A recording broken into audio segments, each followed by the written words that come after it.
diri kita. Saya mohon dengan Pak Pendeta didoakanlah semua kita sama jemaat-jemaat yang ada di sini supaya bisa nanti dibaptis selamat. Itu kesaksian saya kepada Tuhan supaya Tuhan mendengar semua permohonan kita, kesehatan panjang umur dengan berkat-berkat yang boleh kita minta kepada Tuhan.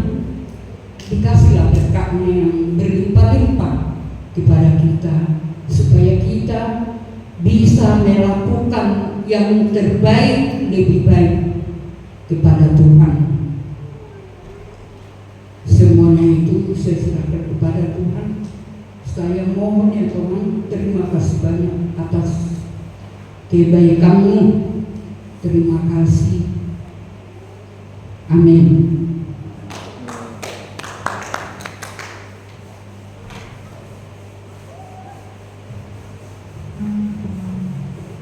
Puji Tuhan, biar nanti ketika doa syafaat kita sama-sama dukung dalam doa setiap teman kita yang gak bisa hadir karena sakit. Masih ada yang ingin bersaksi Bapak Ibu? Baik, kalau sudah tidak ada kita membawa korban syukur kita yang pertama yang bertugas di depan kita dalam doa.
diutus oleh Bapa di dalam Yesus Kristus untuk memperlengkapi setiap kami anak-anak-Mu.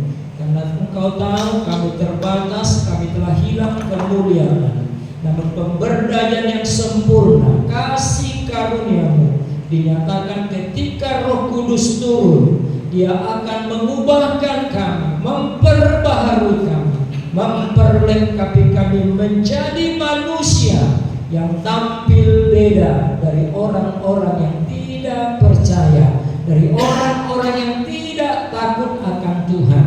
Karenanya biarlah Roh Kudus terus bekerja dalam kehidupan daripada setiap kami. Ya Bapa di sorga, sebentar kami akan kembali merenungkan, mendengarkan sebagian dari firman-Mu. Karena kita berkata, manusia hidup bukan dari roti saja, tapi dari setiap perkataan Tuhan, firman Tuhan yang hidup, yang mengubahkan hidup kami, menyempurnakan kami, sehingga pada akhirnya kami sempurna sama seperti Bapa adalah sempurna. Urapan yang baru Tuhan taruh atas kami sekalian, baik hamba yang menyampaikan firman-Mu maupun seluruh kami sidang jemaat yang diperkenankan Tuhan boleh hadir hari ini beribadah. Biarkanlah firman itu tertanam di hati kami semua, karena firman-Mu itu akan mengubahkan kami semua. Berfirmanlah, kami telah siap mendengarkannya dalam satu nama yang ajaib,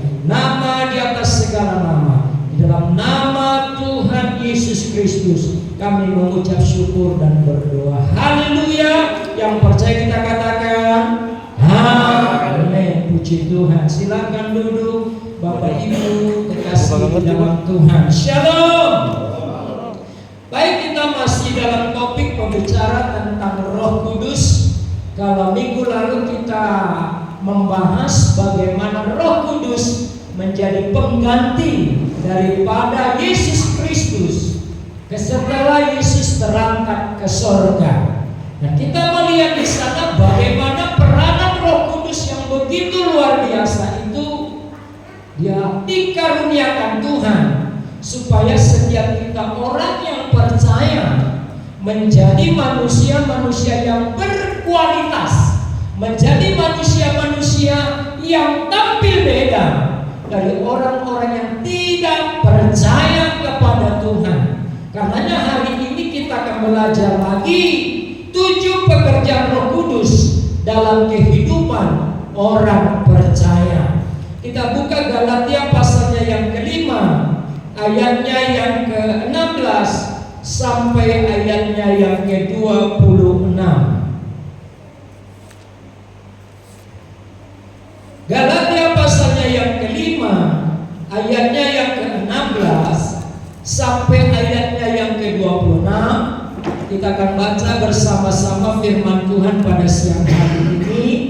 Kita baca bersama-sama dengan suara yang kencang. Sekali lagi, Galatia pasalnya yang kelima, ayatnya yang ke-16 sampai ayatnya yang ke-26. 1, 2, 3. Hidup menurut daging atau roh.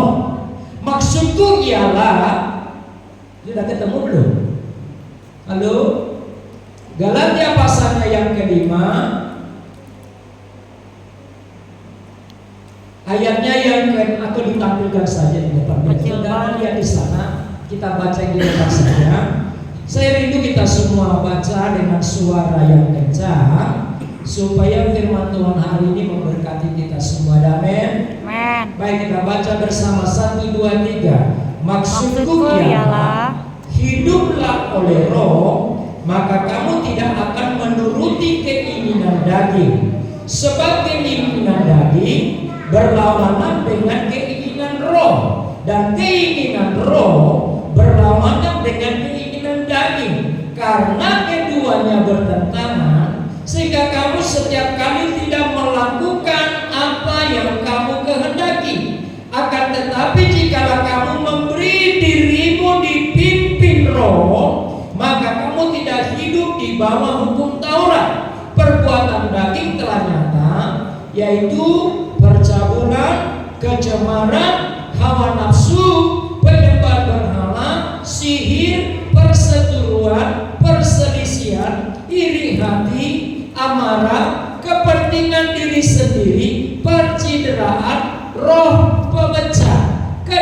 kesekian, kemabukan, pesta pora, dan sebagainya. Terhadap semuanya itu, ku peringatkan kamu seperti yang telah kubuat dahulu, bahwa barang siapa melakukan hal-hal demikian, ia tidak akan mendapat bagian dalam kerajaan surga. Tetapi buah roh ialah kasih, sukacita, damai sejahtera, kesabaran, kemurahan, kebaikan, kesetiaan, kelemah lembutan, penguasaan diri. Tidak ada hukum yang menentang hal-hal itu. Barang siapa menjadi milik Yesus, ia telah menyalibkan daging dengan segala hawa nafsu dan keinginannya. Jikalau kita hidup oleh roh, baiklah kita hidup juga dipimpin oleh roh. Dan janganlah kita gila hormat, janganlah kita saling menantang dan saling mendengki. Bapak Ibu, saudara-saudara, ketika kita ada di dalam Tuhan, kita harus berubah. Amin. Karena kalau kita tidak berubah, maka apa yang kita lakukan di dalam Tuhan semuanya akan menjadi satu kesia-siaan. Karena dengan jelas ayat 21 di sana dikatakan bahwa sesungguhnya ketika kita masih bertingkah laku, berbuat, bertindak sama seperti orang dunia, maka saudara-saudara, kita tidak akan pernah mendapat bagian dalam kerajaan surga. Sekalipun kita berkata, aku percaya Yesus, sekalipun kita berkata, aku orang Kristen, tetapi kita berkata, tanpa kita berubah, maka kepercayaan, pengakuan, bahkan segala ritualisme yang kita kerjakan, baik itu doa, baik itu ibadah, bahkan mungkin persembahan yang kita bawa kepada Tuhan, tidak akan mendapat bagian dalam kerajaan surga. Karenanya Bapak Ibu, adalah kehendak Tuhan supaya kita semua masuk dalam kerajaan surga. Karena surga adalah sesuatu yang disiapkan oleh Tuhan untuk mereka yang mau berubah. Amin. Tetapi saudara-saudara, dengan jelas hakikat manusia yang sudah jatuh oleh dosa, maka tidak mungkin untuk bisa sempurna. Karenanya Tuhan Yesus berkata, adalah lebih berguna kalau Roh Kudus turun, adalah lebih berguna. Tolong anak-anak duduk ya. Tolong anak-anak semua duduk. Ya, duduk deh, duduk. Adalah lebih berguna kalau aku pergi, kata Tuhan Yesus, supaya Roh Kudus turun. Yesus berkata adalah lebih berguna. Kita tahu betul siapa Yesus. Yesus adalah Tuhan. Yesus adalah juru selamat. Yesus adalah penyembuh. Yesus adalah segala sesuatu yang menjadi jawaban atas segala persoalan hidup manusia, sebagaimana Alkitab mengajarkan, menyatakannya kepada kita. Tetapi tidak cukup sampai di situ. Yesus ada di luar kita, tetapi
tidak berubah. Dia masih mengerjakan apa yang diinginkan, apa yang diinginkan oleh iblis. Sebagaimana dikatakan saudara, mulai daripada ayat yang ke-19 sampai ayat yang ke-21, ada daftar-daftar perbuatan-perbuatan yang seharusnya tidak ada lagi di dalam kehidupan orang percaya. Karenanya Bapak Ibu, kita harus berserah kepada Roh Kudus. Karena ayat 16 berkata tadi, hiduplah oleh Roh, maka kamu akan menurut, tidak akan menuruti keinginan daging. Artinya Roh Kudus menjadi pemimpin. Artinya Roh Kudus memegang kendali dalam kehidupan orang percaya.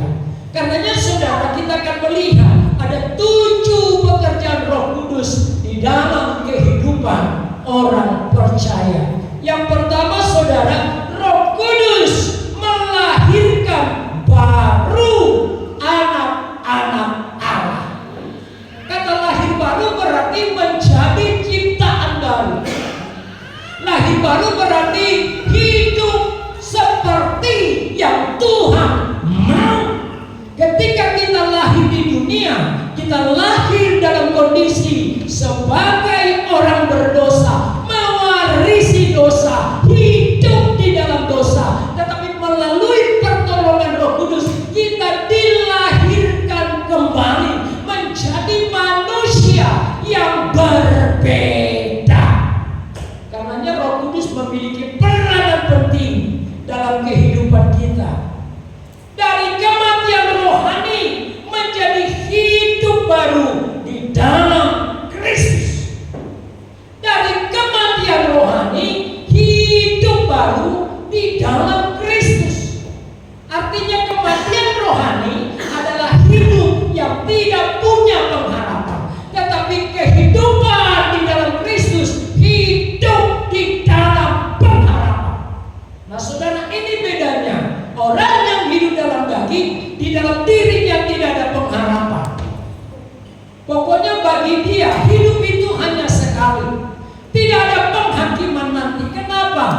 Dia buta secara rohani, dia buta secara iman. Dia melakukan seperti yang kita katakan tadi, dikendalikan oleh kedagingan. Walaupun kadang-kala manusia rohaninya ada penolakan, tetapi sebaliknya dia terus melakukan apa yang tidak berkenan di mata Tuhan. Karenanya saudara, Roh Kuduslah yang menginsapkan, yang menyadarkan, yang mengingatkan bahwa ini salah, ini tidak benar, ini tidak berkenan kepada Tuhan.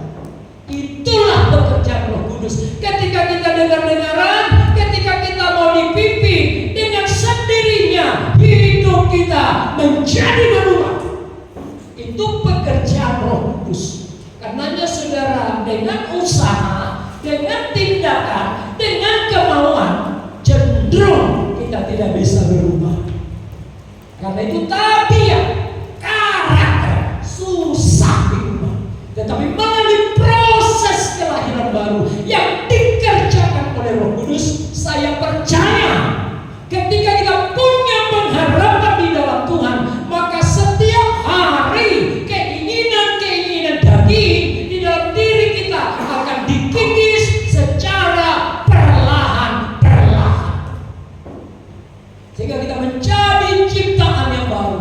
Yang lama sudah berlalu, sesungguhnya yang baru sudah datang.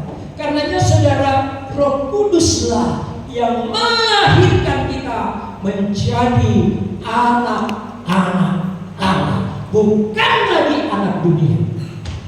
Karenanya sangat disayangkan kalau seseorang sudah sekian lama menjadi orang Kristen, tapi karakternya, sifatnya, mulutnya, pikirannya, hatinya tidak berubah. Saya pastikan orang ini belum sungguh-sungguh berserah kepada Tuhan.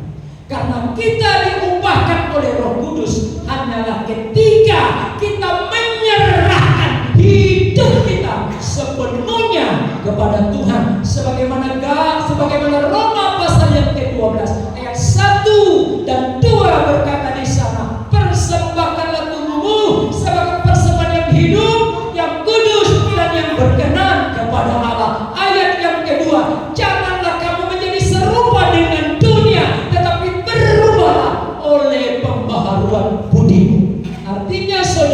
untuk kita menjadi manusia baru harus dengan rela hati, harus dengan kemauan menyerahkan hidup kita kepada Tuhan. Karena Roh Kudus itu lembut, Roh Kudus itu tidak memaksa. Dia akan bekerja kalau kita minta dia bekerja. Dia akan melakukan sesuatu kalau kita minta dia melakukan segala sesuatu. Dia tidak pernah memaksa seseorang, terserah mau berbuat apa. Tetapi ketika kita berkata, aku sadar, aku orang berdosa, aku rindu menjadi makhluk yang baru, pribadi yang berkenan kepada Tuhan. Di saat itulah Roh Kudus memampukan kita menjadi ciptaan yang baru. Saudara-saudara, itulah sebabnya Roh yang bikin kita menjadi manusia baru. Karenanya bergantunglah kepada Roh Kudus. Itu pekerjaan yang pertama. Yang kedua, kalau kita membaca Yohanes 16 ayat 8, di sana pekerjaan Roh Kudus adalah menunjukkan dosa.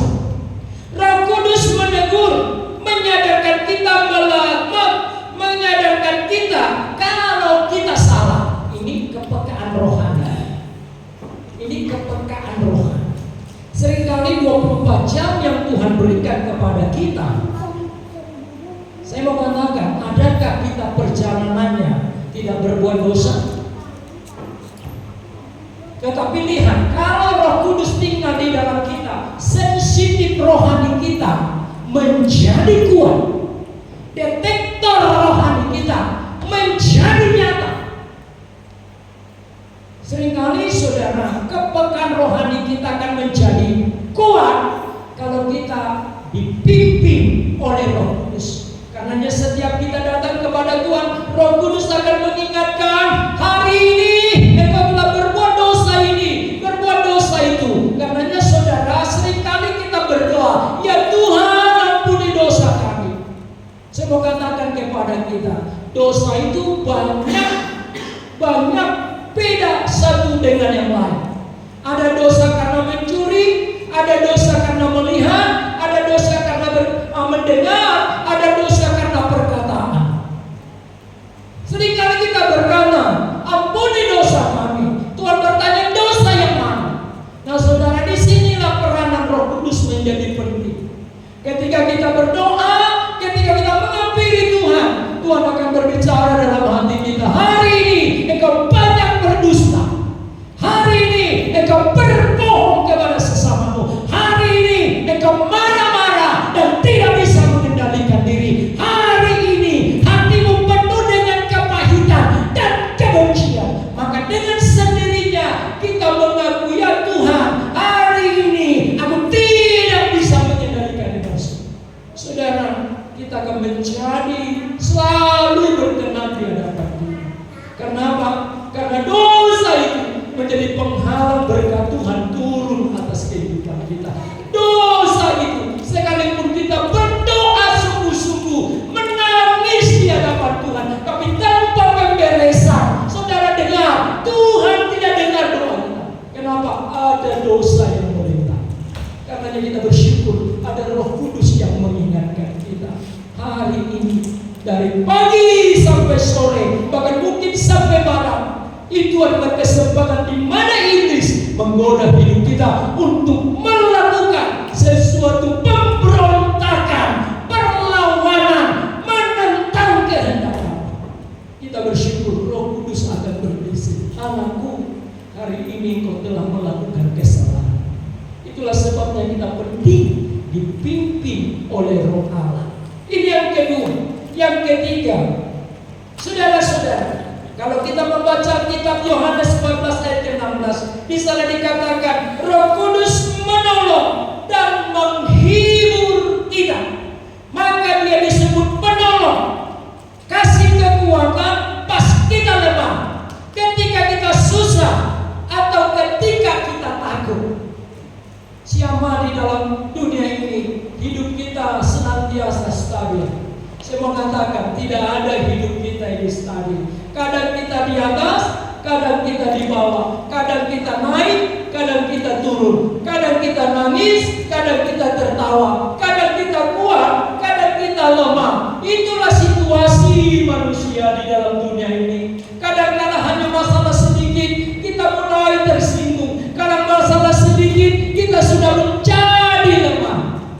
Saudara, kita butuh penolong. Kita butuh sumber kekuatan. Itulah Roh Kudus. Seringkali banyak orang tidak tahan menghadapi tantangan dunia. Bahkan tidak sedikit mengakhiri hidupnya dengan bunuh diri. Kenapa bisa demikian? Tidak kuat, tidak sanggup, tidak mampu, rendah diri, minder, kecewa, patah hati, bahkan mungkin sampai berkata, sia-sia aku hidup, aku tidak mampu hidup baik. Tetapi kita bersyukur, setiap kita yang dipimpin oleh Roh Allah, maka Roh Kudus akan mengingatkan kita, dan Dia akan berkata, sekalipun dunia menganggap engkau rendah, di mata Tuhan engkau berharga. Sekalipun engkau saat ini lemah, ketika engkau datang kepada Tuhan yang kuat, engkau menjadi kuat. Itulah pekerjaan Roh Kudus. Di saat kita mencucurkan air mata karena kesedihan yang kita hadapi, Tuhan akan mengingatkan kita, engkau akan dihibur, engkau akan dikuatkan. Itulah pekerjaan Roh Kudus. Dan saya sangat alami ketika saya sedang titik terendah dalam kehidupan ini, ketika saya menghadapi hari esok menjadi sesuatu yang kurang, Roh Kudus yang memberi kekuatan, Roh Kudus yang memberi penghiburan. Bayangkan, berbangunlah selalu hubungan dengan Roh Kudus. Karena apa? Di saat kita lemah, Dia akan menolong kita. Di saat kita tidak punya kemampuan, Dia akan menghibur kita. Karenanya kita bersyukur. Itulah pekerjaan Roh Kudus yang ketiga. Yang pertama dikatakan menjadikan kita menjadi manusia yang baru melalui proses kelahiran baru. Yang kedua, menunjukkan dosa kita di hadapan Tuhan secara nyata. Bukan semua dosa, tapi ini kau lakukan, ini kau lakukan. Dan yang ketiga, kita menemukan di sana Roh Kudus menjadi penolong dan penghibur di saat kita lemah, di saat kita sedang menderita. Dia memberi kekuatan, Dia memberi penghiburan. Itulah Roh Kudus yang ajaib. Yang keempat, kalau kita membaca Yohanes 16 ayat yang ketiga, di sana juga kita menemukan bahwa Ia membimbing kepada kebenaran. Saudara, seringkali kita tidak paham apa maksud firman. Karenanya kita melihat sekarang tafsiran itu berbeda-beda satu dengan yang lain. Sinode yang satu berkata ini, gereja yang satu berkata ini, yang satu berkata nggak boleh bawa perpuluhan, yang satu berkata boleh bawa perpuluhan, yang satu berkata patung itu hanya sebagai sarana mendekatkan diri kepada Tuhan, yang lain berkata tidak boleh ada berhala. Dengar baik-baik, sebagai anak Tuhan kita tidak boleh menghakimi. Masing-masing harus membangun hubungannya dengan Tuhan. Karena keselamatan itu urusan pribadi, bukan kelompok, bukan keluarga, bukan rame-rame, urusan pribadi. Karenanya saudara, kita perlu membuka diri kepada Roh Kudus untuk kita dibawa kepada kebenaran yang sesungguhnya. Karenanya sebagai anak Tuhan kita harus rajin bertanya. Amin. Saudara, kalau kita tidak bertanya, maka kita tidak akan pernah menemukan jawaban. Kalau kita tidak bertanya, maka kita akan merasa diri kita sudah hebat. Tetapi ketika kita selalu bertanya, Roh Kudus bimbing aku kepada seluruh kebenaran, maka Roh Kudus akan membimbing kita. Bahkan kalau kita baca Alkitab, di sana dengan jelas dikatakan, sesungguhnya kamu tidak perlu diajar oleh siapapun, karena di dalam kamu ada pengurapan Roh Kudus, dan pengurapan itu akan mengajari kamu tentang segala sesuatu. Wow, dahsyat saudara. Saya percaya orang yang membangun hubungannya dengan Roh Kudus adalah orang yang bijaksana. Orang yang membangun hubungannya dengan Roh Kudus adalah orang yang mengerti masa kini dan masa yang akan datang. Kenapa? Dia cerdas secara rohani. Seringkali Bapak Ibu kita tidak mau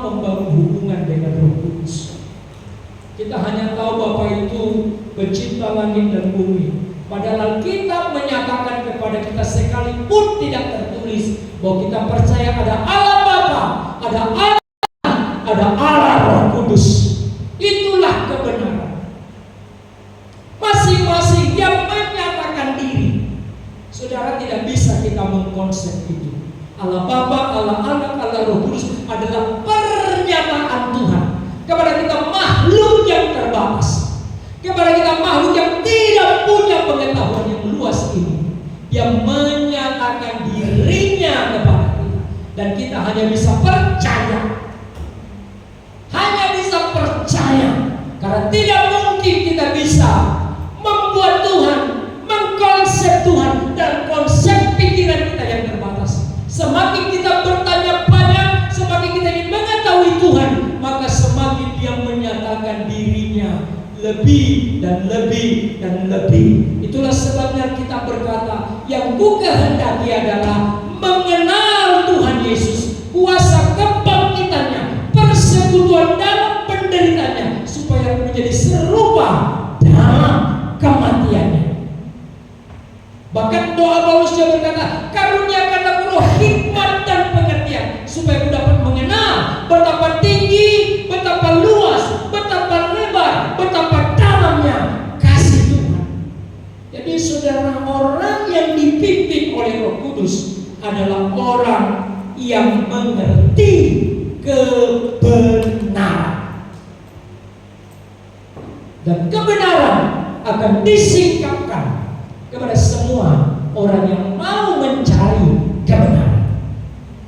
Alkitab berkata, banyak orang menganggap jalannya lurus, tetapi menuju kepada kebinasaan. Masing-masing kita punya konsep bahwa di dalam kita berprinsip ini yang benar, itu yang benar, sana yang benar. Tetapi Roh Kudus menuntun kepada sesuatu yang benar. Roh Kudus akan mengisahkan kita bahwa sesungguhnya kebenaran yang sesungguhnya hanya ada di dalam Yesus Kristus Tuhan. Karenanya bersyukurlah karena engkau datang, engkau percaya kepada Yesus Kristus satu-satunya menjadi Tuhan dan Juru Selamatmu. Siapakah yang membimbing kita ke sana? Roh Kudus. Jadi saudara, ini pekerjaan Roh Kudus yang keempat, membimbing kita kepada seluruh kebenaran. Lalu pekerjaan yang kelima, kalau kita membaca Efesus pasal 1 ayat yang ke-13 sampai 14, di sana dikatakan Roh Kudus mematraikan kita menjadi milik kepunyaan Tuhan, menjadi jaminan untuk kita masuk dalam hidup yang kekal. Jadi saudara, Roh Kudus itu menjadi materai. Saya mau katakan sebuah perjanjian, sebuah pernyataan akan menjadi kuat kalau dilengkapi oleh materai. Jadi Roh Kudus adalah tanda materai atau kepemilikan yang sah bahwa kita ini milik Tuhan. Surat tanah akan berharga kalau ada materai. Tidak akan pernah berharga kalau tidak ada materainya, Bapak Ibu. Nah, kita ini akan berharga karena di dalam kita ada materainya. Dan materai itu apa? Roh Kudus. Jadi di dalam kita ini ada Roh Kudus, Bapak Ibu. Roh Kudus akan aktif bekerja ketika kita mau mengaktifkannya, ketika kita mau dipimpin olehnya. Karena itu dia menjadi materai dan jaminan keselamatan yang pasti. Karenanya saudara, perbuatan baik tidak pernah menyelamatkan. Amal dan perbuatan tidak pernah menyelamatkan. Kalau kita baik, itu bukan untuk mendapatkan keselamatan. Sekali lagi, segala perbuatan baik yang kita lakukan apapun bentuknya bukan supaya kita selamat, justru karena kita sudah selamat. Ketika kita sudah selamat, saya kita akan berkata, Tuhan, apakah yang saya harus lakukan untuk membalas kebaikan Tuhan? Dan saya percaya Roh Kudus akan membimbing kita. Kita bersyukur kita dimateraikan oleh Roh Kudus. Ketika kita bersama-sama dengan sekumpulan orang, Tuhan akan melihat, oh ini berharga, ini berharga, ini berharga, ini berharga. Karena itu kita berkata, berharga di mata Tuhan kematian orang percaya. Kenapa saudara? Kita itu sudah dimateraikan oleh Roh Kudus. Jadi berbahagialah, jangan sia-siakan hidupmu. Kenapa? Kalau materai itu hilang, maka kau tidak berharga lagi. Karena bangun hubungan yang intim, dekat dengan Tuhan, sehingga kita sampai kepada apa yang Tuhan mau dalam hidup kita. Jadi yang kelima, Bapak Ibu, pekerjaan Roh Kudus dalam kehidupan kita adalah memateraikan dan menjadi jaminan keselamatan yang kekal di dalam Yesus Kristus Tuhan. Nah, yang keenam Galatia pasal yang ke-5 ayat 22 sampai 23. Di sana dikatakan Roh Kudus akan membuat hidup kita berbuah. Jadi saudara, hidup kita ditentukan oleh buah apa yang keluar dari dalam kita. Kalau kita membaca di sana tadi ayat 22 sampai 23, di sana dikatakan, tetapi buah roh ialah kasih, sukacita, damai sejahtera, kesabaran, kemurahan, kebaikan, kesetiaan, kelemah lembutan, penguasaan diri. Ada 9 buah roh di sana. Nah, saudara, ini menjadi standar tertinggi dari nilai moralitas kehidupan seseorang.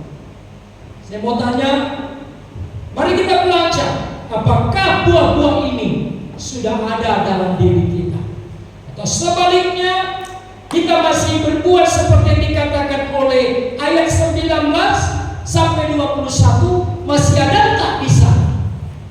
Ada ayat 19 sampai 21, perbuatan daging telah nyata, yaitu percabulan, kecemaran, hawa nafsu, penyembahan berhala, sihir, perseteruan, perselisihan, iri hati, amarah, kepentingan diri sendiri, percideraan, roh pemecah, kedengkian, kemabukan, pesta pora, dan sebagainya. Mari saudara, masih ada ini dalam diri kita, harus dibuang, harus disingkirkan. Dengan pertolongan Roh Kudus kita menjadi manusia baru dan hidup kita berbuah. Semua katakan, ketika kita mengiring Tuhan, kita berbuah bukan berarti semakin jadi kaya, tidak. Banyak orang berkata semakin iring Tuhan pasti semakin kaya, saudara akan kecewa. Tetapi hidupmu semakin berkualitas, amin. Semakin berkualitas. Pohon yang baik, kalaulah dia berbuah, betul kan? Bukan lebat daunnya.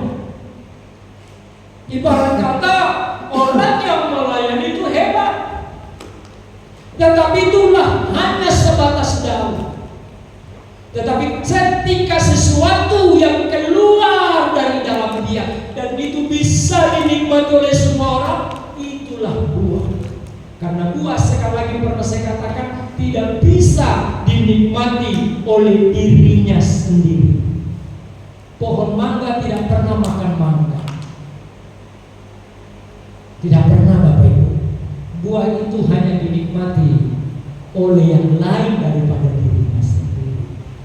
Karenanya pertanyaannya adalah, sudahkah kita berbuah? Penting. Supaya kita berbuah, kita butuh bantuan Roh Kudus. Karena hanya Roh Kuduslah yang membuat kita berbuah. Yang ketika kita datang kepada Tuhan, hidup kita akan berbuah. Yang tadinya kita pelit, kita akan menjadi kebaikan. Yang tadinya kita suka membenci, sekarang hidup kita penuh kasih. Dirubah oleh Tuhan. Paradigma kita dirubah oleh Tuhan. Respon kita dirubah oleh Tuhan. Ketika satu saat saya masuk ke sebuah rumah, di sana tertulis ada 9 buah roh. Tetapi tahukah saudara, rumah itu tidak pernah damai sejahtera. Selalu ribut suami istri. Saya mau katakan, itulah hanya tertulis, tidak pernah mau menjadikan itu tuntunan dalam kehidupan. Harus ada buah roh. Memang mungkin kita sering jatuh, tetapi percaya, semakin kita rindu, semakin kita mengingini, dibentuk oleh Roh Kudus, saya percaya kita akan menjadi manusia yang semakin sabar. Amin. Tidak lagi marah-marah, tidak lagi mudah tersinggung, tidak lagi mulai emosi. Saya percaya Roh Kudus akan menjadikan kita seperti itu. Roh Kudus akan memampukan kita. Kasih selalu dalam sukacita, kasih sukacita, damai sejahtera. Apapun yang terjadi selalu ada damai dalam hidup kita. Seringkali yang membuat kita tidak ada damai adalah pikiran dan keinginan kita. Tapi ketika kita dipimpin oleh Roh, apapun yang terjadi, kita selalu ada dalam damai sejahtera. Semua katakan damai sejahtera akan terjadi bukan ketika segala sesuatu baik. Justru kedamaian sejahtera itu terjadi ketika terjadi sesuatu di luar prediksi dan keinginan kita. Adakah ketenangan di sana? Atau kepanikan di sana? Mendengar kabar-kabar, apakah kita panik atau tetap damai sejahtera? Kenapa aku percaya sekalipun segala sesuatu terjadi, Tuhan tidak pernah tinggalkan aku. Itu namanya ada damai sejahtera dalam hidup. Tetapi ketika mungkin harga-harga naik, ekonomi tidak menentu, kita panik, kita takut, kita khawatir, engkau tidak memiliki damai sejahtera. Karena damai sejahtera akan teruji ketika segala sesuatu di dalam kehidupan kita tidak seperti yang kita ingini. Tetapi kalau seperti yang kita ingini, lalu kita berkata saya damai sejahtera, itu damai sejahtera yang semu. Tapi damai sejahtera yang sesungguhnya adalah ketika segala sesuatu berubah di luar prediksi, di luar apa yang kita mau, tapi kita tetap tenang, kita tetap bisa memuji Tuhan, kita tetap bersukacita. Itulah damai yang sesungguhnya. Karena saudara, betapa penting kita hidup dipimpin oleh Roh, karena Roh Kudus akan memasukkan karakter, membentuk karakter kita, memiliki pikiran-pikiran yang baik seperti yang dihasilkan oleh Roh Kudus. Jadi Roh Kuduslah yang membuat kita berbuat. Saudara, apapun usaha, apapun tindakan kita, tidak bisa kita berubah. Karena sesuatu karakter itu sangat sulit diubah. Tapi ketika Roh Kudus turun, karakter bisa diubah. Bayangkanlah, Alkitab mencatat seorang yang bernama Saulus, yang pada akhirnya menjadi Paulus. Alkitab berkata, sebelum dilawan, dicama oleh Roh Kudus, Paulus itu suka membunuh orang. Ketika seorang yang bernama Stefanus melayani, semua orang menjadi marah, rame-rame membunuh Stefanus. Saulus hadir, dia bangga, dia puas dengan matinya Saulus, dengan matinya Stefanus. Bahkan dengan surat kuasa, dia berkeliling di mana ada orang Kristen. Tujuannya apa? Membinasakan, menghancurkan, memporak-porandakan. Itulah Saulus sebelum menjadi Paulus. Tetapi dalam perjalanannya ke Damsyik, bisa Roh Kudus hadir dalam kehidupannya, dalam sebuah sinar. Di sana terdengar, Saulus, Saulus, mengapa engkau menganiayaku? Saat itu terjadi perubahan yang radikal dalam hidupnya. Mulai saat itu, orang-orang yang tadinya masih takut, ketika Paulus datang, dia melihat Paulus menjadi berubah. dari yang sebelumnya. Kenapa bisa begitu? Lawatan Roh Kudus yang mengubah Paulus. Karenanya saudara, Roh Kudus membuat kita berbuah, sabar, rendah hati, dan lain sebagainya. Yang terakhir dan yang ketujuh, apakah pekerjaan Roh Kudus dalam hidup kita? Kalau kita membaca 1 Korintus pasalnya yang ketujuh, 1 Korintus pasalnya yang ketujuh ini penting kita baca Bapak Ibu.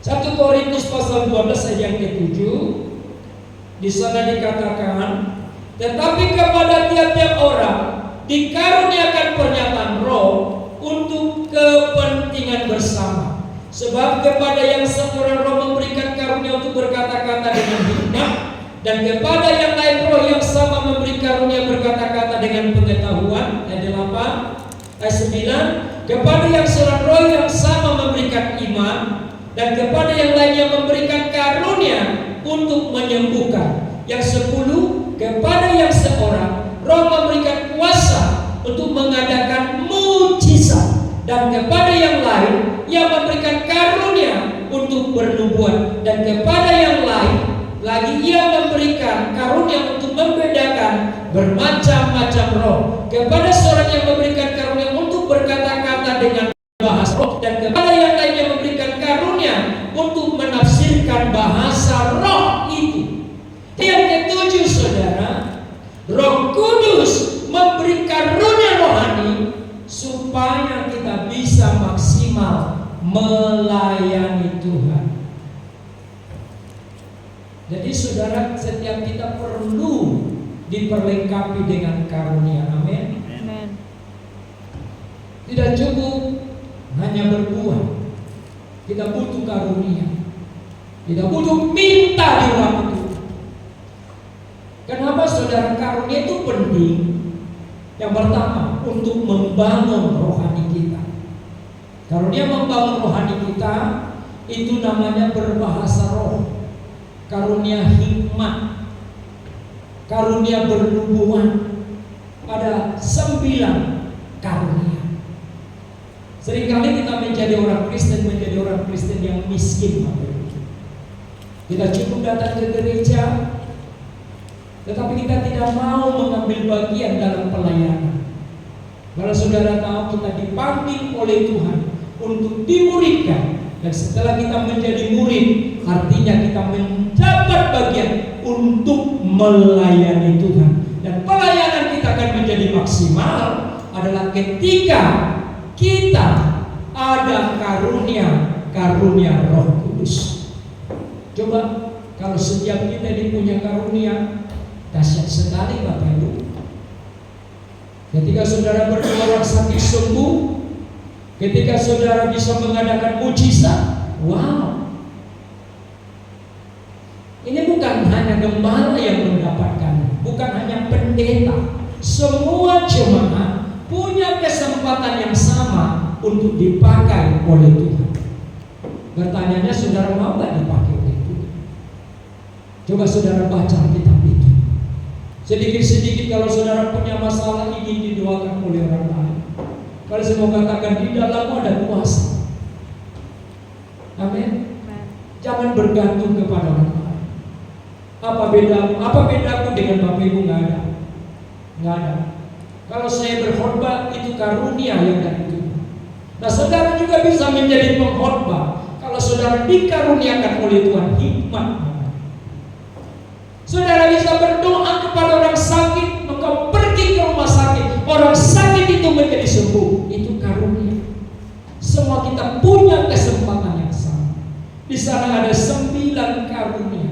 Saudara minta karunia mana? Mau nggak hidup kita ini lebih efektif, Bapak Ibu? Alkitab berkata, jangan jadi pendengar saja, jadilah menjadi pelaku-pelaku dari firman. Karenanya Roh Kudus memberikan nih karunia supaya kamu bisa menjadi sesuatu yang dahsyat, sesuatu yang luar biasa. Coba, Roh Kudus memberikan hikmat. Luar biasa kalau kita punya hikmat. Roh Kudus memberikan apa lagi? Pengetahuan, kecerdasan luar biasa. Alkitab mencatat banyak orang yang memiliki kecerdasan. Ketika Tuhan menyuruh Musa membangun kemah tabernakel, saudara, diambillah dari orang-orang. Lalu Tuhan Musa berdoa, maka diambil dari Musa sebagian rohnya, dan orang itu semua berhikmat luar biasa. Dan Salomo adalah orang yang paling berhikmat yang pernah ada di dalam dunia ini. Kalau kita membaca Alkitab, di sana dikatakan kitab Amsal, carilah hikmat, maka kau akan hidup olehnya. Dan hikmat itu datang daripada Roh Kudus. Saya percaya orang berhikmat pasti luar biasa dalam hidupnya. Siapa yang memberikannya? Roh Kudus. Saudara bisa mengadakan mujizat? Bisa. Ada orang berkata, karunia kan sudah berhenti. Itu kan zaman para rasul, sekarang sudah tidak ada lagi. Semua katakan itu tipu muslihat sejarah. Roh Kudus masih tetap eksis, karena Yesus berkata, apa yang tertulis dalam Alkitab tidak akan pernah berlalu. Langit dan bumi akan berlalu, tapi firman Tuhan tetap untuk selama-lamanya. Bahkan satu titik pun tidak akan dilenyapkan. Kalau Alkitab berkata ada karunia-karunia Roh Kudus yang diberikan kepada kita, maka setiap kita punya kesempatan untuk menerima karunia Roh Kudus. Caranya bagaimana? Saudara, caranya adalah Roh Kudus itu yang membuat iman kita hidup, bukan hanya sekedar teori, bukan hanya sekedar pengetahuan, tapi pengalaman yang pasti. Saudara, engkau menjadi orang Kristen harus punya pengalaman hidup di dalam Tuhan. Ada amin? Kalau kita tidak sampai mengalami Tuhan dalam hidup kita, sayang sekali hidup kita. Mendingan kita gak usah datang pada Tuhan. Sekali lagi, engkau harus mengalami Tuhan dalam hidup. Karena bertuhan artinya mengalami Tuhan. Dengan kita mengalami Tuhan, saya percaya kita pasti rajin bersaksi tentang Tuhan. Kalau kita tidak mengalami Tuhan, kita tidak punya kesaksian. Hidup berjalan dengan Tuhan. Dari waktu ke waktu hidup kita begitu-begitu saja. Padahal ada harta yang paling berharga, namanya Roh Kudus. Mulai hari ini minta Roh Kudus dalam hidupmu, maka 7 kebenaran ini akan terjadi dalam kehidupan kita. Saudara, engkau tidak lagi mencari, justru engkau yang mencari kebenaran. Amin. Bayangkan kalau engkau punya karunia menyembuhkan, semua orang akan mencari engkau untuk diminta, didoakan. Kalau engkau dicari orang, berkatmu pun akan semakin banyak. Kalau engkau berhikmat, engkau akan dicari oleh semua. Kenapa? Karena orang butuh orang-orang yang berhikmat. Karena orang yang berhikmatlah bisa dan mampu menyelesaikan masalah. Karenanya kita bersyukur ada 7 pekerjaan roh yang diberikan kepada kita semua. Dan saya percaya, tangkap, ambil dari 7 ini mana yang kau sangat rindukan terjadi dalam kehidupanmu, maka Roh Kudus akan mengerjakannya. Amin. Sudah pemain musik juga.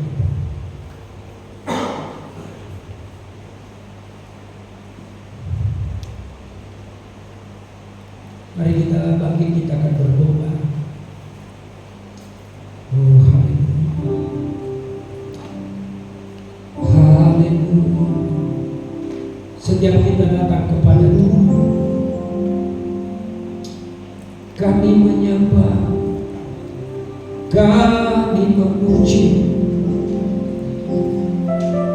Haleluya.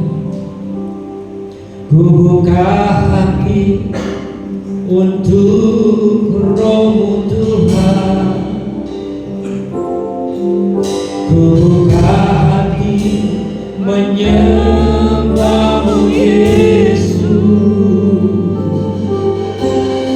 Jamahlah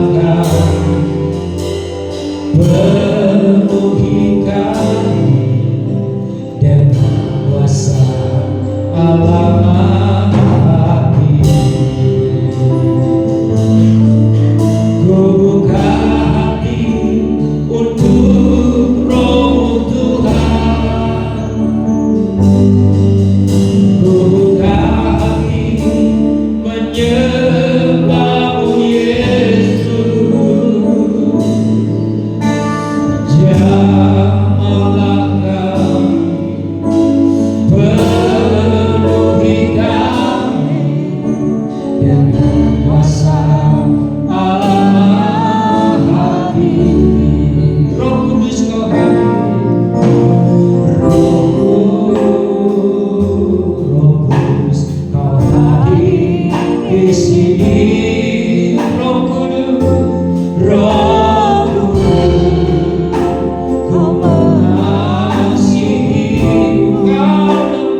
yang diutus oleh Bapa di dalam Yesus Kristus Tuhan untuk memperlengkapi kami, untuk memampukan kami, untuk mendewasakan kami, untuk menjadikan kami menjadi manusia yang luar biasa, yang memiliki kuasa, otoritas, kemampuan yang di luar natur kami ketika kami belum percaya kepada Tuhan. Karena ketika kami percaya kepada Tuhan, kami menjadi manusia yang baru, yang diubah oleh kuasa Roh Kudus. Karena Tuhan Yesus ajar setiap kami supaya fasilitas pribadimu menjadi nyata dalam kehidupan kami semua. Urapi kami semua. Biarlah Roh Kudus menginsapkan kami supaya kami merindukan, mengingini Roh Kudus senantiasa dalam kehidupan kami. Materaikan firman-Mu dalam nama Tuhan Yesus Kristus kami mengucap syukur dan kami berdoa. Yang percaya katakan amin. Silakan dulu, saya serahkan kepada Ibu Puji.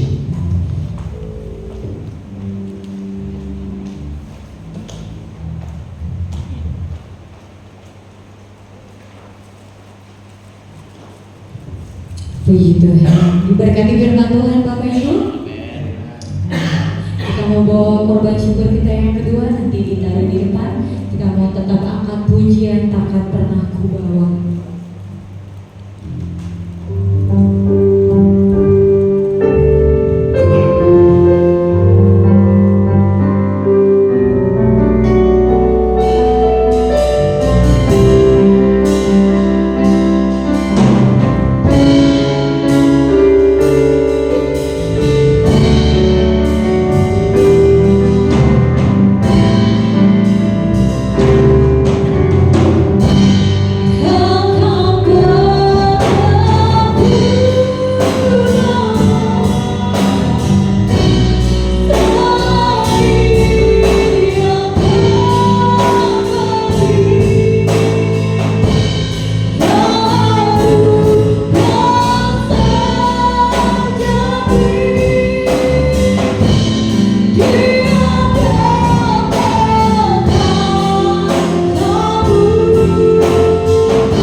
Hujan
pintu akan dibuka, cari maka engkau akan mendapatkannya. Apa saja yang kami minta dalam nama-Mu, engkau akan memberikannya. Karena firman-Mu berkata, sampai saat ini kami belum meminta sesuatu dari apapun daripadaku, mintalah supaya penuh sukacita-Mu. Karena kami percaya engkau jawaban atas segala doa dan permohonan kami. Saat ini kami berdoa untuk seluruh keluarga besar sidang jemaat-Mu di tempat ini. Kami mendengar ada sebagian dari saudari-saudari kami yang sedang kurang sehat badannya, ada sakit penyakit yang menghinggapi mereka. Alkitab berkata doa orang benar layak didoakan sangat besar kuasanya. Dari tempat ini kami sepakat berdoa, meminta kepada Tuhan, nyatakan kuasa dan kemuliaan-Mu atas teman-teman saudara-saudara kami yang sedang menderita sakit penyakit. Dengan kuasa dan otoritas yang daripada Tuhan, kami berdoa di dalam nama Yesus, segala sakit penyakit yang menggerogoti tubuh mereka, apapun sakit penyakitnya, kami perintahkan di dalam nama Yesus, keluar dan sembuh dalam nama Yesus. Oleh pidul-pidul Yesus Kristus, segala penyakit